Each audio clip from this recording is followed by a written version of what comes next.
মসজিদে নববীর মিনারায় দাঁড়াইয়া হযরত বেলাল আওয়াজ দিয়া দিল, মানুষেরা তোমরা আজকে জিহাদের ময়দানে যাওয়া লাগবে। নবীর কাছ থেকে আমি আদেশ পেয়ে গেলাম। সঙ্গে সঙ্গে জিহাদের দিকে যখন আহ্বান করে, জিহাদের দিকে আসো, যাওয়া লাগবে, হযরতে বিলালে আওয়াজ দেওয়ার পরে সঙ্গে সঙ্গে মসজিদে নববীর পাশের বাড়ির এক পাল্লার বান্দি এক মহিলা সঙ্গে সঙ্গে চোখের পানি ফালায়া ফালায়া কান্না করে, পানিগুলো গড়ে গড়ে টপ টপ টপ টপ করে পড়ে। ওই মহিলার পাশে একটা ছোট্ট 7 বছরের বাচ্চাটা ওই জায়গায় পাশেই শুয়ে রইল।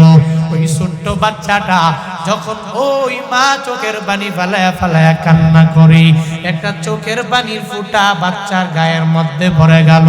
সঙ্গে সঙ্গে ওই বাচ্চাটা লাফ দিয়া ঘুম থেকে জেগে দেখে জনম দুঃখিনী মা চোখের পানি ফেলায়া ফেলায়া কান্না করে। বাচ্চা ছোট হতে পারে, কিন্তু মা যদি চোখের পানি ফেলায়া কান্না করে তাহলে কশিন কেন এটা মেনে নিতে পারে না রে বান্দা। একটা সন্তান হইয়া মা যদি কান্না করে, মাকে জানা দে, মা তোমার কি লাগবে আমি তোমার এনে দিতে পারি। আমি সন্তানের সামনে তুমি মা হয়ে চোখের পানি ফেলায়া কান্না করবা, আমি এটা মেনে নিতে পারি না পারি না পারি না গো মা। ও মা তুমি যদি চাও আসমানের তারাটা পর্যন্ত তোমার জন্য এনে দিতে পারি। ও মা তুমি যদি চাও আসমানের চন্দ্রটাও আমি তোমার জন্য এনে দিতে পারি। কারণ ও মা তুমি তো আমার কাছে চাঁদে চাইতেও সুন্দর। ও মা তুমি আমার কাছে বড়ই প্রিয়। ওই মায়ের সামনে যদি সন্তানের সামনে মা যদি চোখের পানি ফেলে একটু যদি কান্না করে সন্তান মেনে নিতে পারে না বান্দারে। কারণ সন্তান তো বারংবার বুঝে আমার মা আমার জন্য যেই পরিমাণ কষ্ট করেছে দুনিয়ার কোনো বান্দা করে নাই, দুনিয়ার কোনো মানুষ করে নাই। আমার বাবা ওই পরিমাণ কষ্ট আমার জন্য করে নাই, সেই পরিমাণ কষ্ট ওই মায়ের জন্য করে রে বান্দা। কিন্তু আজকে তো তুমি সন্তান হইয়া যখন হঠাৎ করে 22 বছর 23 বছর বয়সে একটা বউ নিয়া ঘরে আসলা, বউ আনার পরে এবার ওই সুন্দরী রমণীর প্রেমের পাল্লায় পড়ে গেলা। এই যুবকেরা 20 বছর পর্যন্ত মায়ের আদর ছাড়া চলতে পারো নাই, হঠাৎ করে তোমার ঘরের মধ্যে একটা সুন্দরী রমণী চলে আসলো। ওই সুন্দরী রমণী তোমারে বলে, এই স্বামী আমার, তোমার মা আমারে ধমক দিয়েছে, এই বাসার মধ্যে থাকতে পারি না, আমাকে নিয়ে বাসা বাড়ি করে ব্রাহ্মণবাড়িয়া শহরে যাও, আমাকে নিয়ে বাসা বাড়ি করে ওই নবীনগর উপজেলার মধ্যে চলে যাও, আমাকে নিয়ে বাসা বাড়ি করে ঢাকার বাসায় চলে যাও। যখন এটা বলে তখন তুমি যুবক হইয়া মায়ের পর্যন্ত ভুলে গেলা। এই নিমক হারাম, এতদিন পর্যন্ত মায়ের আদর ছাড়া চলতে পারো না। আজকে একটা স্ত্রীর মায় পরে পরে পরে পরে ওই মায়ের বইলা যাও, এমন নিমক হারাম যুবক আছে না না? তোর মা তোর জন্য এত কষ্ট করলো, কিন্তু তুই আজ ভুলে গেলি ওই মায়ের। ও যুবক, থেকে ওয়াদা করে নিবা আমার মা আমার জন্য যেই পরিমাণ কষ্ট করলো কেউ করে নাই, আমি কষ্টিন কালে ওই মায়ের ভুলে যেতে পারি না, আমি আমার মায়ের মনে আঘাত দিতে পারি না। আমার মা আমার জন্য যত পরিমাণ স্যাক্রিফাইস করলো কেউ করে নাই, তোর বউ তোর জন্য করে নাই রে বাবা। তোমার সন্তানেরা তোমার জন্য এই পরিমাণ করবে না, তোমার বন্ধুরা এই পরিমাণ করবে না। আজকে দাম দাও না, এই বৃক্ষ যেদিন দুনিয়া থেকে বিদায় নিয়ে চলে যাবে, মাকবারার সামনে যাবি, গিয়া গিয়া চোখের পানি ফেলায়া কান্না করবি, মা গো আমার সাইরা সাইরা কোথায় গেলা, বাবারে আমার সাইরা তুমি কোন জায়গায় শুয়ে রইলা। ওদিন চোখের পানি ফেলায়া ফেলায়া বান্দা কান্না করবা, যতই কান্না করবা মা তো কবর থেকে তোমাকে সাড়া দিবে না, তখন বাবা কবর থেকে আর সাড়া দিবে না। এই আল্লাহর বান্দারা, আজকে থেকে ওয়াদা করো যতদিন দুনিয়ায় বাঁচবা মায়ের সাথে অন্যায় করবা না, অপরাধ করবা না, মার সাথে বেয়াদবি করবা না, বাবার সাথে বেয়াদবি করবা না। এই যুবকেরা পারবানি? পারবে তো ইনশাআল্লাহ? নাকি আইফোনের জন্য মায়েরা যায় কইবা আইফোন কিনা দিতে না পারলে জন্ম দিছো কে, একটা বাইক কিনা দিতে না পারলে জন্ম দিছো কে, এই কথা কি আর বলবা? আল্লাহ পাক যুবকদেরকে হেদায়েত দান করুন। আরো জোরে পড়ে না আমি তুমি মায়েরা যে কষ্ট করে জীবনের মূল কষ্ট মায়ের প্রসব বেদনায়, সাত আসমান সাত জমিন তখন মায়েরই মাথায়।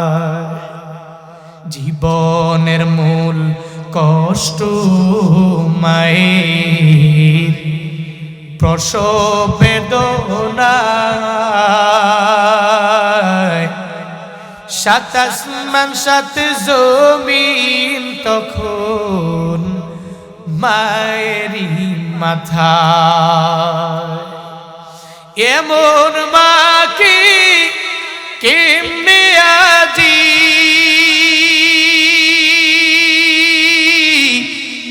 এমন মাকে কেমনে আজি যাব আমি ভুলিয়া। ও আমার প্রাণের মা, মা গো মা, কোথায় গেলে মোরে ছাড়িয়া। জনম দুঃখী এতিম আমি, চায় না কেহ ফিরিয়া।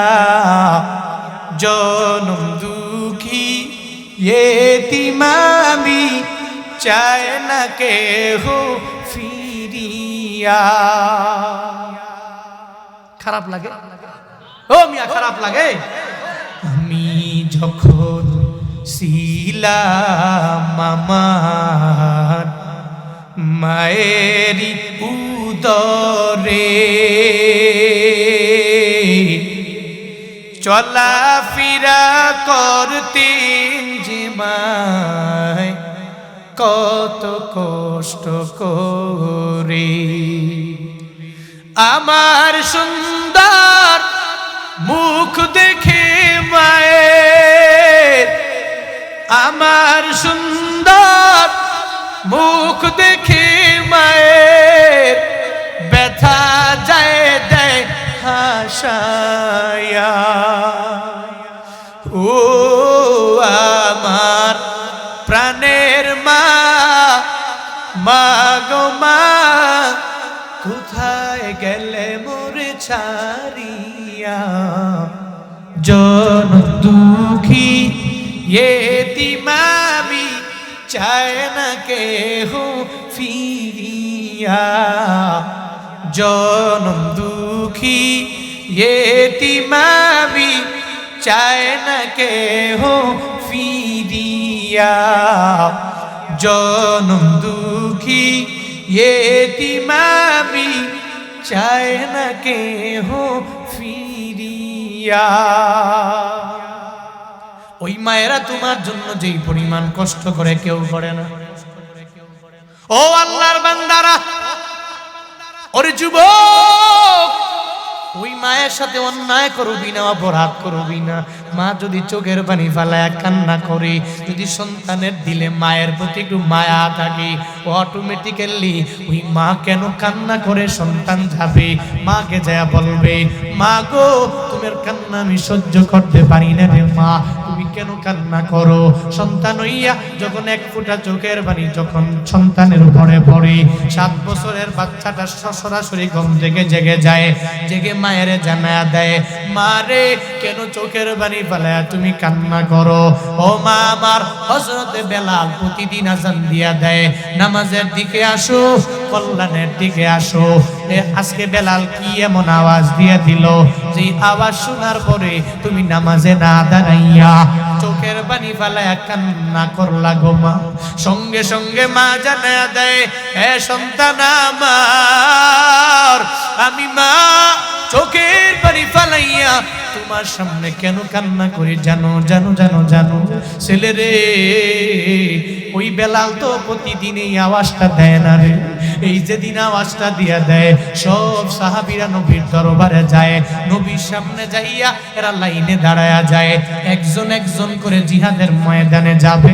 কিন্তু কপাল আমার বড় খারাপ, আজ থেকে কয়েক মাস আগে যখন তোর বাবা আমার সঙ্গে শুয়া ছিল, তুই ছিলি না, ওই তোর বাবা আমার সঙ্গে শুয়া শুয়া, তখন ওই জিহাদের ডাক যখন বেলাল দিয়া দিল, সঙ্গে সঙ্গে তোর বাবা আমারে জানায়া দিল তরবারি দাও, ও বিবি আমার আমারে বিদায় দিয়া দাও, নবী ডাক দিয়েছে আমার জিহাদের ময়দানে যাওয়া লাগবে।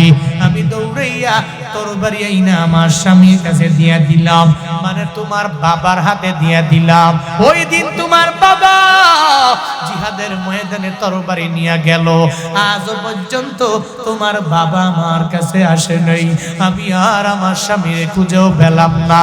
তবে আজ আমি আমার স্বামীর জন্য কান্না করি না, কেন কান্না করি জানো? আজকে নবীর আদেশ পাইয়া বেলাল আজান দিয়ে দিল জিহাদের ময়দানে যাওয়া লাগবে, আমার স্বামী আজকে নাই, কারে আমি জিহাদের ময়দানে পাঠাবো? আমার উপযুক্ত কোনো ছেলেও নাই যেই ছেলেটারে আমি জিহাদের ময়দানে পাঠাবো। আমার কপালটা কি এত পরিমাণে পুড়ে গেল, আমি কাউরে জিহাদের ময়দানে পাঠাইতে পারবো না। সঙ্গে সঙ্গে ওই ছেলে বলে, 7 বছরের বাচ্চা জানায় দে মা, আল্লাহু আকবার, ও মা তুমি আমারে বিদায় দিও, যদিও আমি ছোট মানুষ নবীর দরবারে যাব, আজকে জিহাদের ময়দানে আমি যাইয়া আমার নিজের তাজা রক্তগুলো জমিনের মধ্যে বিলীন করে দিয়ে দিব। মা গো আমি দুনিয়া থেকে বিদায় না হয়া আমি শহীদের মা তোমারে না বানাই আমি বাড়িতে ফিরবো না, আমি গাজী হয়ে ফিরার দরকার নাই, আমি জিহাদের ময়দানে আমার মদিনাওয়ালা নবীর সঙ্গে আমি যাব, জিহাদের ময়দানে যাই আমি যুদ্ধের ময়দানে যুদ্ধ করব। তুমি শুধু তোমার কুলের মধ্যে আমারে নিয়ে নিয়া মদিনাওয়ালা নবীর দরবারে তুমি যাও। মায়ের মনটা অটোমেটিক বড় হয়ে গেল, আমার ছেলেটা আমার নবীর জন্য এত পাগল পারা, আমার নবীর সাথে জিহাদের ময়দানে যাওয়ার জন্য আমার ছেলেটা নিজেই পাগল হয়ে গেল। এবার মা সন্তানটারে কুলের মধ্যে নিয়ে নিয়া যখন নবীর দরবারে রওনা হয়ে যায়, যা দেখে ফজরের নামাজ আদায় করার পরে মদিনাওয়ালা নবী সবাই লাইনে দাঁড়ায় গেল, সব সাহাবায়ে কেরাম লাইনে দাঁড়ানো। ওই লাইনে যাইয়া ওই লাইনের কাতারের এক পাশে গিয়া মহিলাটা দাঁড়ায় রইছে, এই সন্তানটারে কুলের মধ্যে নিয়া সাহাবায়ে কেরাম বলে, এই মহিলা তুমি এই জায়গার মধ্যে কেন আসলা? আজকে যুদ্ধের ময়দানে কোনো মহিলারে নেওয়া হবে না, মহিলা রে যুদ্ধের ময়দানে তোমাকে নেওয়া হবে না, যাও যাও তুমি এই জায়গা থেকে চলে যাও, আমার নবীর কাছ থেকে তুমি অনুমতি পাবা না, আমার নবীর কাছ থেকে তুমি পারমিশন পাবা না। যখন ওই মহিলারে বলে, সঙ্গে সঙ্গে মহিলা ডাক দিয়া কয়, ও সাহাবায়ে কেরাম না না, আজকে জিহাদের ময়দানে আমি যাব না, আজকে জিহাদের ময়দানে আমার এই কুলের বাচ্চাটা যাবে, নবীর সামনে গিয়া সে দাঁড়ায়া যাবে, যুদ্ধের ময়দানে আমার বাচ্চাটা হাজির হয়ে যাবে। কয় না রে, ছোট্ট বাচ্চাটা নেওয়ার জন্য নবী পারমিশন দিবে না। মহিলা রে যাও যাও বাড়িতে তুমি চলে যাও। এরপরেও তো মহিলা কথা মানে না, ছোট্ট বাচ্চাটা দিয়া নিয়ে যখন বারবার বলা বলি করে, মদিনাওয়ালা নবীর যখন কানের মধ্যে পৌঁছে যায় ওই মহিলার আওয়াজ, নবী কয় আয় আয়, ও মহিলা তোর মনের কি আশা তুই আমারে জানাও না। ওই মহিলা নবীর সামনে গেল, সঙ্গে সঙ্গে নবীর দরবারে যায় বলে, ও পয়গম্বর আপনার ডাকে সাড়া দিয়ে আমার স্বামী শহীদ হয়ে গেল, আজকে জিহাদের ময়দানে আমি নিজে যাওয়ার জন্য আসি নাই, তাকায়া দেখে আমার কুলের মধ্যে একটা ছেলে আমি নিয়ে আসছি, এই ছেলেটা আপনার সাথে যুদ্ধের ময়দানে যাবে, নবী গো আপনার জন্য তার জীবনটারে আমি মা হইয়া কুরবান করে দিলাম।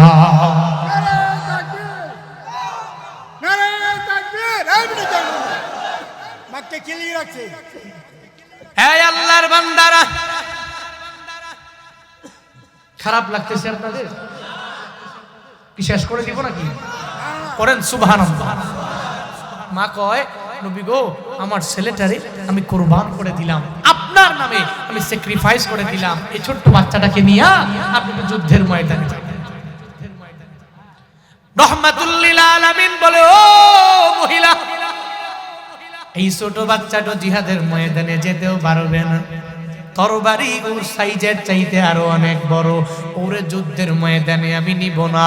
যাও যাও, আমি ওয়াদা দিয়ে দিলাম গো মহিলা, যেদিন আমি এই ছোট্ট বাচ্চাটা বড় হয়ে যাবে আমি ওরে সঙ্গে করে লইয়া জিহাদের ময়দানে যাব। ওই মহিলা বারবার বারবার বলে, এরপরেও নবী আমার মানতে চায় না।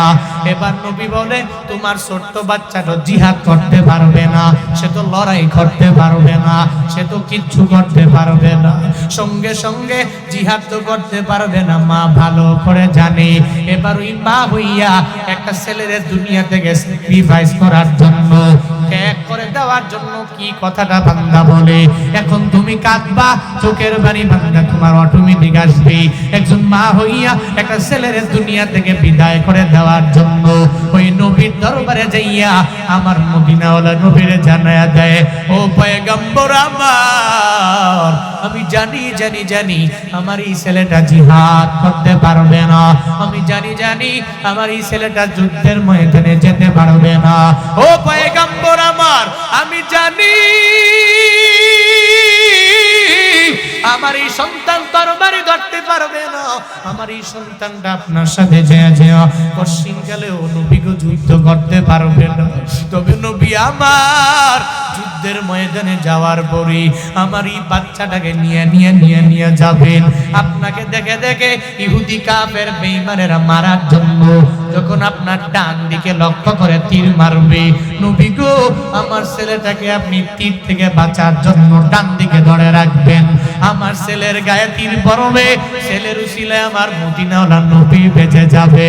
ও পয়গম্বর আমার, আপনাকে লক্ষ্য করে কাফিররা যখন বাম দিকে লক্ষ্য করে তীর মারবে, আমার ছেলেটার আপনি বাম দিকে ধরে রাখবেন, আমার ছেলের গায়ের মধ্যে তীর পড়ে যাবে, আমার নবী আমার ছেলের উসিলায় বেঁচে যাবে। নবী গো আপনাকে মারার জন্য যখন আপনার বুক বরাবর এই কাফেরেরা যখন তীর মারার জন্য যখন চেষ্টা করবে, ও পয়গম্বর আমার, আপনার বুক বরাবর আমার ছেলেকে ধরে রাখবেন। আমার ছেলে আমার নবীর ঢাল হয়ে যাবে, গানও ঝাঁঝরা হয়ে যাবে, আমার ছেলের বাম দিকটাও ঝাঁঝরা হয়ে যাবে, আমার ছেলের বুক বরাবর অনেক কিছু পড়বে, তীর মারবে, তরবারি দিয়ে আঘাত করবে। হাসরের ময়দানে আমি আমার আল্লাহর দরবারে বলতে পারবো, রে আল্লাহ, আমি দুনিয়াতে কিচ্ছু করতে পারি নাই, তবে আমার স্বামী আমার নবীর জন্য আমারে বিধবা বানাইলো। আল্লাহ গো, আমি হাসরের ময়দানে তোমার দরবারে কোনো আমল নিয়ে আসতে পারি নাই গো আল্লাহ, তবে আমি এতটুকু বলতে পারি, আমার ছোট্ট বাচ্চাটারে আমি আমার নবীর জন্য স্যাক্রিফাইস করে দিয়েছি। আমি বলতে পারবো, আমি আমার ছোট্ট বাচ্চাটারে ত্যাগ করে দিলাম, আমি আমার ছোট্ট বাচ্চাটারে নবীর জন্য ঢাল স্বরূপ বানায়া দিলাম। ও নবী আমার, এরপরেও বারণ করবেন না, নিষেধ করবেন না। এরপরেও তো মদিনাওয়ালা নবী বলে, না না, আমি তারে নিতে পারি না, ওয়াদা দিয়ে দিলাম বড় হয়ে গেলে নিয়ে যাব। এই মহিলা, তুমি সন্তানটারে নিয়ে চলে যাও। যখন এর পরেও বারণ করে দেয়, নবী বারবার নিষেধ করলে তো বারবার আবদার করা যাবে না। এবার মহিলাটা ওই সন্তানটাকে কোলের মধ্যে নিয়ে মহিলাটা রওনা হয়ে গেল। কয়, না রে নবী, তুমি জিহাদের ময়দানে নিবে না। চোখের বাড়ি ফালায়া কান্না করে আর বাড়ির দিকে যখন রওনা হয়ে গেল, প্রতিমধ্যে যাওয়ার পরে এই ছোট্ট বাচ্চাটা মায়ের কোল থেকে লাফ দিয়ে নেমে যায়। ও মা, তুমি আমারে নিয়া কোথায় যাও? মা ডেকে বলে, ও ছেলে, আমার নবী তুরে নিবে না, নবী ওয়াদাবদ্ধ, রহমাতুল লিল আলামিন তোরে নিয়ে যাবে। এমন সময় তুই যখন সাবালক হয়ে যাবা, তুই যখন প্রাপ্তবয়স্ক হবি, নবী তোরে নিয়ে যুদ্ধের ময়দানে যাবে। এখন তোরে নিয়ে যুদ্ধের ময়দানে যাবে না, চল চল, আমি তোরে নিয়ে বাড়িতে যাব। সঙ্গে সঙ্গে বাচ্চাটা বলে মা গো না না না না আমি বাড়ি যেতে পারি না পারি না পারি না রে মা। সঙ্গে সঙ্গে মায়ের কোল থেকে লাফ দিয়ে নেমে যায় আর মারে কয় মা বিদায় দাও বিদায় দাও বিদায় দাও, আমি আর দুনিয়ায় থাকবো না রে মা, ওই যুদ্ধের ময়দানে আমার যাওয়া লাগবে। আমার নবীকে আমি একটা উদাহরণ দিয়া যেমনে হোক বুঝাবো, আমি নবীরে বুঝাইয়া যুদ্ধের ময়দানে যাওয়ার জন্য আমি আমার নবীর সামনে গিয়া দাঁড়ায়া যাব। বা আমি আমার নবীর সামনে যাইয়া মিসাল দেওয়ার মাধ্যমে যুদ্ধের ময়দানে আমার যাওয়া লাগবে। ও মা বিদায় দাও, দুনিয়ায় আর দেখা হবে না রে মা, দেখা হবে আমার মাওলার জান্নাতে। সুবহানাল্লাহ।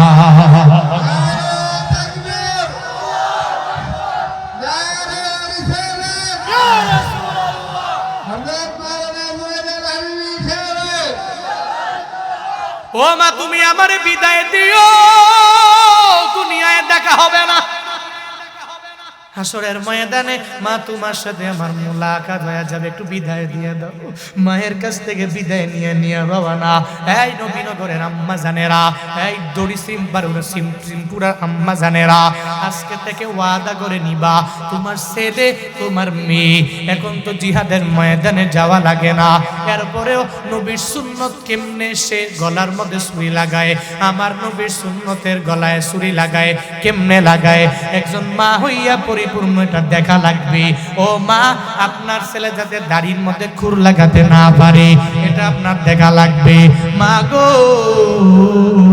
আপনিও তো একজন মা, ওই ছোট্ট বাচ্চার মাও তো একটা মা, কেমন মা দেখছনি, দুনিয়া বিলাইনে স্বামী হারায়া যাবে কোনো অসুবিধা হবে না, একটা ছেলেও দুনিয়া থেকে বিদায় নিয়ে চলে যাবে এরপরেও কোনো অসুবিধা হবে না রে মা। ও আম্মা জানেরা আজকে থেকে ওয়াদা করিও যতদিন দুনিয়ায় বাঁচবা তোমার একটা ছেলে তোমার মেয়ে তোমার পরিবারের লোকেরা যাতে করে আমার নবীর বিরুদ্ধে না যায়, এদেরকে এমন ভাবে তুমি গইরা তুলবা যাতে করে এরা নবীর আশিক হয়ে যায়, আমার নবীর পূর্ণাঙ্গ সুন্নত গুলো যাতে করে মেনে মেনে একজন খাঁটি আশিক রাসূল হয়ে যেতে পারে। আম্মা জানেরা এই বাবারা আপনারও আপনার ছেলেকে দেইখা শুইনা রাখবেন। বলতেছিলাম এই ছোট্ট বাচ্চাটা এবার মায়ের দরবার থেকে বিদায় নিয়ে নিল, মায়ের দরবার থেকে বিদায় নিয়ে আমার নবীর দরবারে গেল। নবী তারে দেইখা অবাক হয়ে যায়। নবী কয় এই ছোট্ট বাচ্চা তোমারে না বিদায় করে দিলাম, কিন্তু তুমি কেন আমার সামনে চলে আসলা? তুমি যাও যাও আমার দরবার থেকে তুমি চলে যাও। ছোট্ট বাচ্চা এবার নবীর দরবার থেকে যায় না যায় না যায় না, কারণ জানে জিহাদের ময়দানে যাইতে একবার পারলে, যুদ্ধের ময়দানে শহীদ হতে পারলে দুনিয়াতে যদিও আমি কোনো প্রতিদান নাও পেতে পারি, হাসরের ময়দানে এই সুহাদাদেরকে আমার মাওলা কোনো হিসাব নিবে না। আল্লাহ ওদিন বলবে ও সুহাদারা তোমাদের কোনো হিসাব নেওয়া হবে না, যাও যাও জান্নাতের 8টা দরওয়াজা খোলা আছে, যেই দরওয়াজা দিয়ে ঢুকতে মন চায় ওই দরওয়াজা দিয়া জান্নাতে ঢুকে যাও। আতিনা ফি দারে দুনিয়া না হাসান, আতিনা ফি দারে উকবা না হাসান, ইয়া গিয়াসাল মুস্তাগীসি নাহদিনা লফদিকারা বিল উলুমে ওয়াল গিনা, হর গোরিদে নেকো তু তৈয়ার है ना मंगे उस तू बेजारो है, करता वकुल मी को निहार सुबह शाम मी रसानत रस्ते तू अज़लामा का सुसुबहक चीज़े मुखाज इंसुजा फजने उआ मस्ते दर जुमला जहा। ও আল্লাহর বান্দারা সঙ্গে সঙ্গে ওই বাচ্চাটা আমার মদিনাওয়ালা নবীর দরবারে যায় আমার নবীরে জানায়া দিল, নবী গো কেন আমারে নিবেন না? ও নবী আপনি একটা কারণ দেখাইতেছেন আমি ছোট হওয়ার কারণে যুদ্ধের ময়দানে নিবেন না, আমাকে নেওয়া হবে না। ও পয়গম্বর, একটা উদাহরণ আমি আপনারে দেই, এরপরে যদি মন চায় আমারে নিয়ে যাবেন, এরপরে মন না চাইলে আমারে নেওয়া লাগবে না। সঙ্গে সঙ্গে দুজাহানের বাদশার সামনে ছোট্ট বাচ্চা বলে, ও পয়গম্বর আমার, আমি এখনো ছোট, আমার মা সকাল বেলা যখন ওই চুলার মধ্যে আগুন জ্বালায় গো নবী, আমি তাকায়া দেখি ওই চুলার মধ্যে আমার মা যখন আগুন জ্বালায়, আমি দেখি তাকায়া ছোট ছোট লাকড়িগুলা চুলার মধ্যে আগে দিয়া দেয়, এরপরে বড় লাকড়িগুলো আমার মা দেয়। আগুন জ্বালানোর জন্য প্রথমে ছোট লাকড়িগুলো দেয়, এরপরে বড় লাকড়ি দেয়। দুইরাই বড় লাকড়ি দেয় না, দুইরাই বড় লাকড়ি দিয়ে আগুন জ্বালানো যায় না। আগে ছোট লাকড়ি দিবে, এরপরে এটা দেখে বড় লাকড়িগুলো দিয়ে দিবে। আমি ওখান থেকে বুঝতে পারলাম মাঝে মাঝে বড়দের দিয়াও যা হয় না, ছোটদের দিয়াও অনেক পরিমাণে কাজ হয়ে যায়। ও পয়গম্বর আমার, আমি যদিও ছোট, হাসরের ময়দানে আমি ছোট হইয়াও তো আমার মাওলা জান্নাতে আমারে দিতে পারে।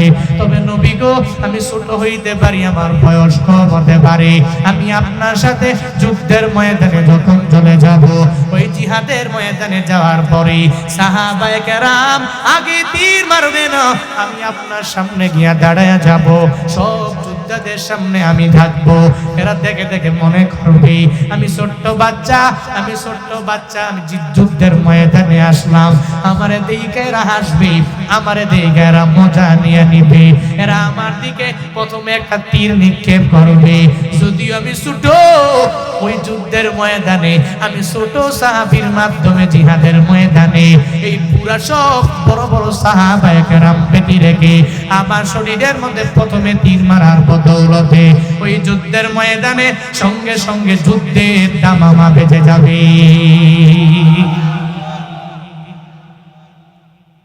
ও পয়গম্বর আমার, মাঝে মাঝে ছোটদের দিয়া যা হয়, বড়দের দিয়াও তা হয় না গো নবী।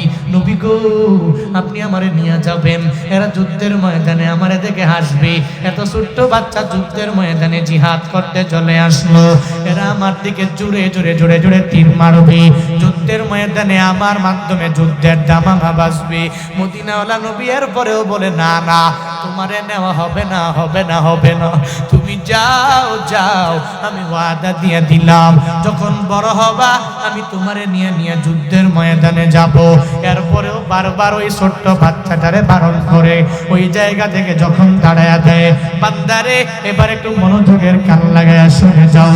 ছোট্ট বাচ্চাটা যে বারবার নবীর দরবারে আসে, তার অন্তরের মধ্যে জিহাদের তামান্না নিয়ে ঘুরে। দুনিয়ার কেউ যদিও জানে না, আমার মাওলা জানে কি জানে না, আমার আল্লাহ দেখে কি দেখে না।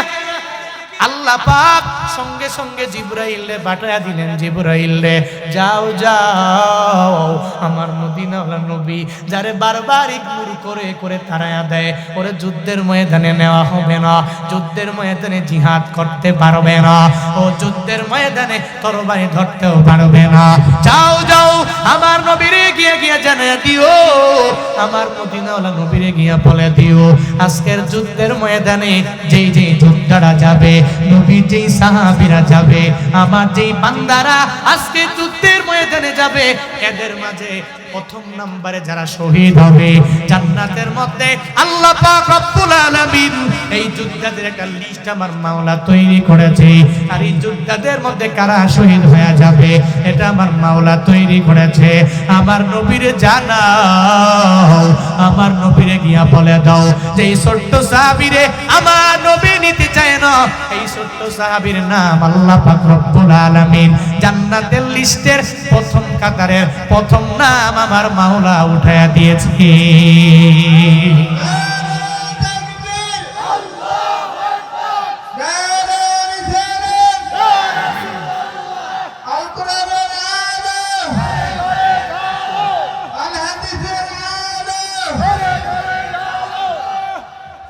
নবীর বংশের না, নবীর হাতে কালিমা পরে পরে মুসলমান হয়ে গেল। উমাইয়া এত পরিমাণ আঘাত দিয়ে দিল, এরপরেও কেন পাগল পারা হয়ে যায়? এরপরেও আমার নবী লাগবে, নবী লাগবে, নবী লাগবে। নবীর দরবার ছাড়া কোথাও যায় না। আল্লাহ যার হিদায়াত দেয়, ওই বান্দা হিদায়াত পেয়ে গেলে কোনো অসুবিধা নাই, তখন আর কিছু সমস্যা হবে না। আর কপালে যার হিদায়াত নাই, কোনো ইমাম দাওয়াত দিলে মানবে না, কোনো হাদিয়ে মিল্লাত যদি দাওয়াত দেয় মানবে না, কোনো খতিব যদি পায়ে ধরে ধরে বারবার বুঝায়, এরপরেও সে সুন্দর করে নামাজওয়ালা হবে না। কারণ হিদায়াত তাকদীরের মধ্যে বান্দা থাকা লাগবে। এটা আল্লাহর পক্ষ থেকে এমন একটা প্রতিদানের নাম, আল্লাহ কাউরে দেয়, কাউরে দেয় না। আল্লাহ পাক যে হিদায়াত দিয়ে দিল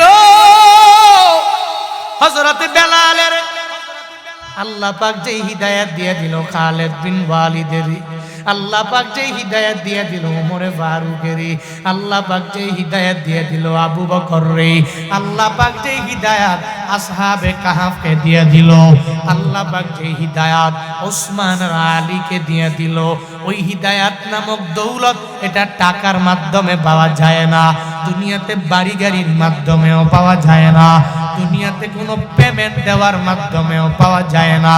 ওটা আল্লাহর পক্ষ থেকে বারবার বারবার বান্দা দুয়ার মাধ্যমে চাওয়া লাগে। ও দয়ার মালিক, আমার কপালে হিদায়াত নাই, তুমি যদি হিদায়াত না দাও আল্লাহ গো, আমার নামাজ আমার অন্তরের মধ্যে আমি ঢুকাইতে পারবো না, রোজার মজা আমি ঢুকাইতে পারবো না, নেক আমলের মজা আমি আমার অন্তরের মধ্যে ঢুকাতে পারবো না। হিদায়াত নামক দৌলত এই আল্লাহর বান্দারা আমার মাওলার দরবারে চাওয়া লাগে।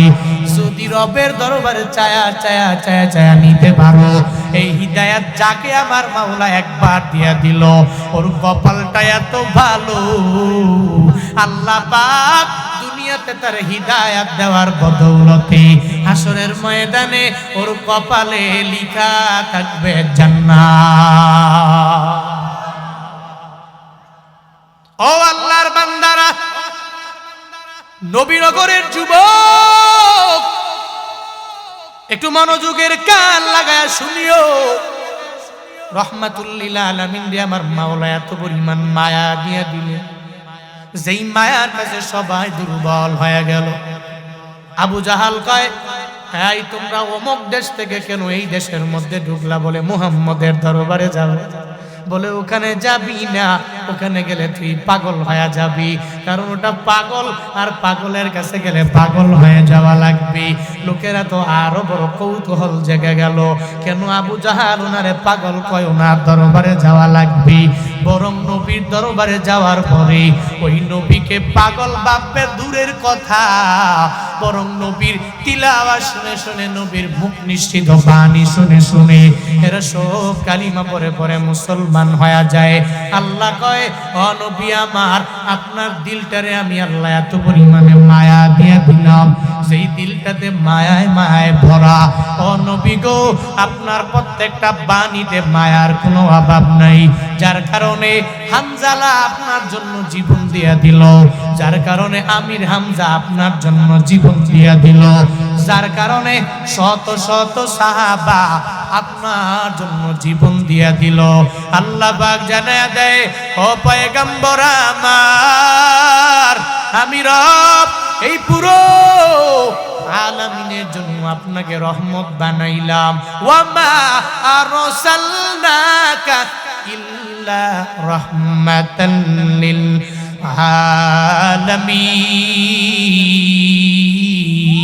আলামিন। ইমামুল আউয়ালিন ওয়াল আখিরিন, বহরে সদকা রহমাতাল লিল আলামিন, শুধু ওজুদাস রহমাতাল লিল আলামিন। মসজিদে ও শুধু হামারো এ জমিন, সৈয়দুল কাউনাইন খতমুল মুরসালিন, আখিরামত বুদ ফখরুল আউয়ালিন। আল্লাহ পাক বলেন, ও পয়গম্বর, আমি আপনারে পুরা আলামিনের জন্য করুণা বানাইলাম, দয়া বানাইলাম, এমন দয়া দিয়ে দিলাম যেই দয়ার কাছে এরা দুর্বল হইয়া নবী এরা নিজের জীবনটাও দিয়ে দিল। এদের তাজা রক্তগুলো জমিনের মধ্যে ঝরে পড়ল। এরপরেও নবী গো জিহাদের ময়দান থেকে এরা দূরে সরে যায় না। এই বান্দারা, ওই নবীর আখলাক দিয়া নবী এদের কি পরিমাণ জয়ী বানালেন। নবী তো এদের মাসে মাসে টাকাও দেয় নাই, এদের বাড়ির মালিক বানায় দেয় নাই, এদেরকে তো আমার নবী একটা উটের পালও দেয় নাই। এদেরকে নবী প্রতি মাসে মাসে টাকা দেওয়ার মাধ্যমে নবীর পাগল বানাইলো। এজন্য না, বরং অটোমেটিক এরা নবীর জন্য পাগল হয়ে গেল। হযরতে বেলাল প্রতিদিন আযান দেয়, মসজিদে নববীর মিনারায় দাঁড়াইয়া সব সময় আযান দেয়। ফজরের আযান, যোহরের আযান, আসরের আযান, মাগরিবের আযান, এশার আযান, হাইয়া আলাস সালাহ, হাইয়া আলাল ফালাহ। এটা তো প্রতিদিন বেলালের নিয়মিত কন্টিনিউ আমল, দেওয়া লাগবে আযান। আল্লাহ পাক ওই বেলালে আযান দিলে দিলে এরপরে সূর্য উঠায়, ফজরের পরে সূর্য উদিত হয়ে যায়। ওই বেলালেরে আল্লাহ পাকে তো দামি পর্যন্ত বানায়া দিলেন। সেই বিলাল মসজিদে নববীর মিনারায় দাঁড়াইয়া আযান দিত। একদিন ফজরের নামাজের টাইমে হযরতে বিলাল আযান দিয়া দিল। হাইয়া আলাস সালাহ বলে না, হাইয়া আলাল ফালাহ বলে না, সঙ্গে সঙ্গে আওয়াজ দিয়ে দিল হাইয়া আলাল জিহাদ।